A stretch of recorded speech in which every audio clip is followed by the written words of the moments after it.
अगर आपने दृढ़ निश्चय कर लिया और का इरादा कर लिया, यानी आपने ठान लिया और उस ठानने के बाद में आपने पूरी तरह से समर्पित होकर के मेहनत करना शुरू कर दिया, तो दुनिया की कोई भी ताकत आपको अपनी मंजिल तक जाने से रोक नहीं सकती।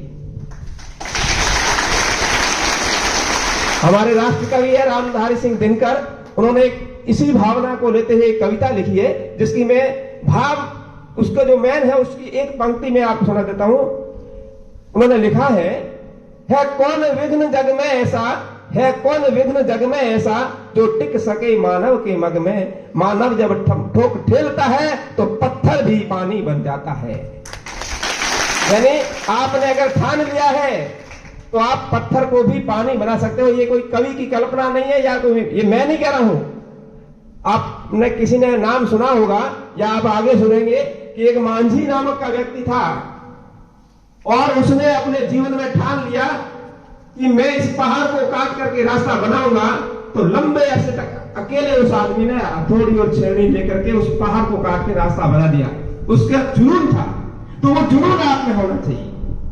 अगर किसी काम को करने की आप में जुनून है, यानी आप सब कुछ भूल करके आपके लक्ष्य के प्रति है, तो समर्पित है, तो आपके और आपके मंजिल के बीच में कोई आने वाला नहीं। और आपकी मेहनत होगी, दूसरों का आपके साथ में मार्गदर्शन रहेगा और विभाग सारी सुविधाएं उपलब्ध करा ही रहा है। हाँ, हो सकता है किसी प्रकार की कोई आपको छोटी मोटी कमी रह गई हो, कोई समस्या हो, तो समस्याएं तो ही होती है ना। समस्या नहीं होगी तो जीवन का अर्थ क्या है? संघर्षी जीवन है। और कहा भी गया है कि सबसे बड़ा दुखियारा वह होता है जिसने कभी दुख नहीं देखा। यानी आपने कभी अगर फीकी चाय नहीं पी या फीकी सब्जी नहीं खाई या ऐसी कोई चीज का स्वाद नहीं लिया, तो आपको पता क्या चलेगा? यानी आपके सब्जी में नमक कम है ना, तभी आपको पता चलेगा कि नमक का महत्व क्या होता है। चाय में अगर शक्कर कम होती है तब पता चलता है कि शक्कर का महत्व क्या होता है। अगर आपने दुख देखा नहीं, संघर्ष किया नहीं, तो आपको जीने का असली आनंद नहीं आएगा।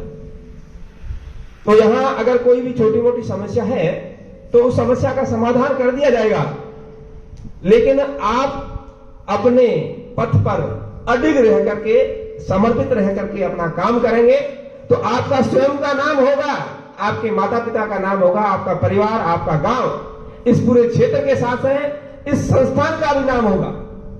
और हमें बड़ी खुशी होगी कि आने वाले समय में इस संस्थान का नाम जब मीडिया में या हर जगह बड़े अदब के साथ में लिया जाएगा, तब हमें बड़ी खुशी होगी। हम उम्मीद करते हैं, सब मैं नहीं, हम सब उम्मीद करते हैं कि आप अपना, अपने परिवार का, समाज का और इस संस्थान का नाम आकाश की बुलंदियों तक ऊंचा ले जाएंगे। एक बार पुनः आप सभी का इस संस्थान की प्रथम वर्षगांठ पर जिस प्रकार से आपका जन्मदिन होता है ना, उसी प्रकार इस संस्थान का भी जन्म हुआ। आज पहली वर्षगांठ है, यानी दूसरा जन्मदिन है, पहली वर्षगांठ है। ये अलग बात है कि हम मां के पेट में 9 महीने रहते हैं और 9 महीने में तैयार होकर के बाहर आते हैं, लगभग औसत रूप से। और इस संस्थान का जो गर्भ में रहने का टाइम है ना, वो 10 साल से भी ज्यादा था। 10 साल में जाकर के ये तैयार हुआ है और आज इसकी पहली वर्षगांठ है।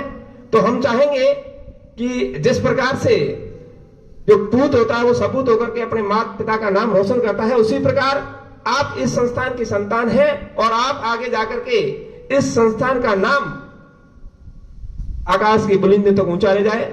आप सभी को पुनः एक बार इस दिवस की शुभकामनाएं। आप सभी का धन्यवाद, आभार, जय हिंद।